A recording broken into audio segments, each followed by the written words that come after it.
আসসালামু আলাইকুম বন্ধুরা, সবাই কেমন আছেন? আশা করি সবাই ভালো আছেন। আজকে নতুন একটা ভিডিও নিয়ে চলে আসলাম আপনাদের মাঝে। এলাকার বন্ধুরা মিলে কুয়াকাটা ঘোরার দারুণ একটা মুহূর্ত আপনাদের সামনে তুলে ধরার চেষ্টা করব। আজকে শেয়ার করবো এলাকার বন্ধু বান্ধব মিলে ঘোরা অনুভূতিটা কেমন ছিল এবং কি কি দেখলাম, কোন কোন জিনিসগুলো রয়েছে সবকিছু তুলে ধরার চেষ্টা করব। চলেন বেশি দেরি না করে ভিডিওটা শুরু করা যাক।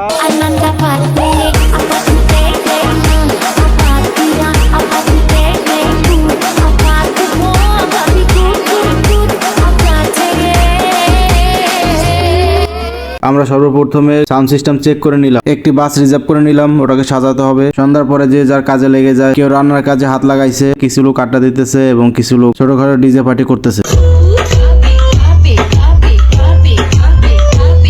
রাতের খাবারের জন্য বাবুর্চি রান্না বান্না করতেছিল। আমরা রাতের খাবার শেষ করে গাড়িতে উঠে পড়লাম এবং গাড়িতে তেল নেওয়ার সময় সবাই একটু লাফালাফি করলো, যে যার মতো করে লাফাইতেছিল। গাড়ির ভিতরে একটা, গাড়ির উপরে একটা JBL বক্স নিয়ে নিয়েছিল। তারপরে আমাদের যাত্রা শুরু হয় এবং গাড়ির মধ্যে লাফালাফি উড়োউড়ি নাচানাচি, যে যেরকম পারছে সেরকম লাফালাফি উড়োউড়ি করছে। তারপরে আমরা দেখতে দেখতে চলে আসলাম লেবুখালী ব্রিজ। রাত বাজে তখন 2টা, তখন সবার ক্ষুধা লাগছিল, তাই আবার ব্রেক দিয়ে আবার খাবার দিল। এখানে সবাই দাঁড়িয়ে দাঁড়িয়ে খাচ্ছিল। আমিও একটা ভাগে পাইছি, তবে আমারটা রেখে দিয়ে সবার ভাগেরটা খেয়েছি। এটা হচ্ছে আমাদের সুন্দরী কমলা নামের একটি গাড়ি। সবাই চারপাশটা একটু ঘুরে ঘুরে দেখতেছিল। আমাদের সুন্দরী কমলাকে একটু ঘুরে দেখাই আপনাদের। আমরা আবারও গাড়িতে উঠে পড়লাম, আর গাড়ি ছাড়ার আগে সবাই উঠতে পারছে কিনা সব চেক করে নিতেছিলাম। তারপরে আমরা জেনারেটর এবং সাউন্ড সিস্টেম সব চেক করে আবারও সাগরকন্যা কুয়াকাটার উদ্দেশ্যে রওনা দিলাম। তারপরে আমরা ভোর 4টা বাজে এসে কুয়াকাটা পৌঁছাই। হোটেল বুক করে সেখানে সবাই উঠে পড়ি। সবাই খুব ক্লান্ত ছিল এবং প্রচন্ড ঠান্ডার কারণে জমে যাচ্ছিল। এরপরে আর একটা বড় ঝামেলা হয়ে যায়। আমরা 2টি রুম নিয়েছিলাম, তাই 2টি রুম ছিল,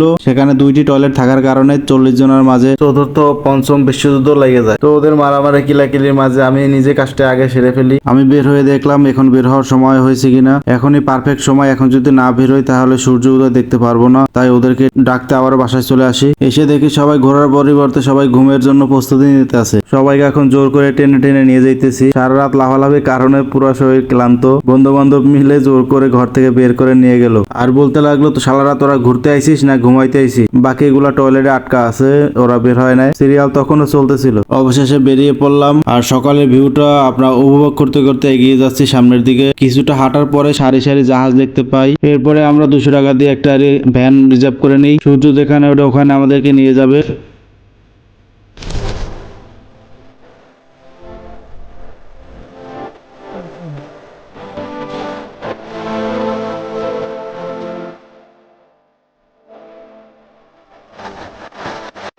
সামনে যতই যাইতেছি ততই সুন্দর সুন্দর ভিউ পাইতেছি। যতই দেখি ততই ভালো লাগে, চোখ জোড়ানো ভিউ। অবশেষে দেখতে দেখতে গন্তব্যস্থানে চলে আসলাম। এখানে আমাদের আগেও হাজার হাজার মানুষ চলে আসছে। এখানে বসার জন্য আরামদায়ক চেয়ার খুঁজছিলাম, কিন্তু আমরা দুঃখজনক বিষয় যে পাই নাই, আগে থেকে রিজার্ভ হয়ে গেছে। এখানে দাঁড়ায় দাঁড়ায় পোলা পাইনে আবার সূর্য দেখে এবং ছবি তোলে, ভিডিও করে। একটুখানি অপেক্ষা করার পরে সূর্য মামাকে দেখা গেছে। অবশেষে দেখতে থাকলাম, আস্তে আস্তে আমাদের মাথার উপর চলে আসলো।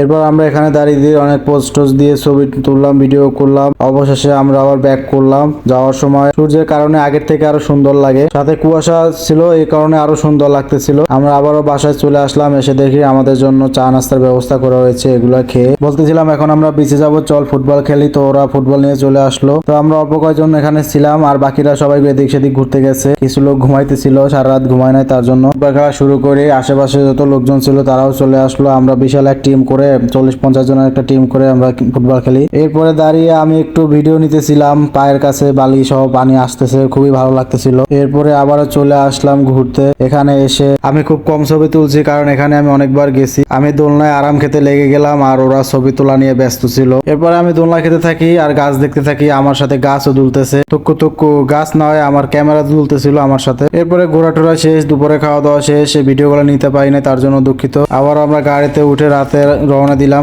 আবারও গান বাজনা তালে নেচে আমরা সবাই আস্তে আস্তে আনন্দ ফুর্তি করতে চলে আসলাম। এতক্ষণ যারা আমার ভিডিওটা ধৈর্য সহকারে দেখছেন তাদেরকে অসংখ্য ধন্যবাদ এবং ভালোবাসা। ওখানে সবকিছু আপনাদের দেখাইতে পারি নাই। সবাই ভালো থাকবেন, সুখে থাকবেন। অবশ্যই জানাবেন ভিডিওতে কি কি মিস হয়েছে এবং কি কি আপনাদের ভালো লাগছে। তার জন্য দুঃখিত, কারণ আমার ভিডিওগুলো সব ডিলিট হয়ে গেছিল। যাওয়ার আগে সবাই একটা শেয়ার দিয়ে যাবেন। আল্লাহ হাফেজ।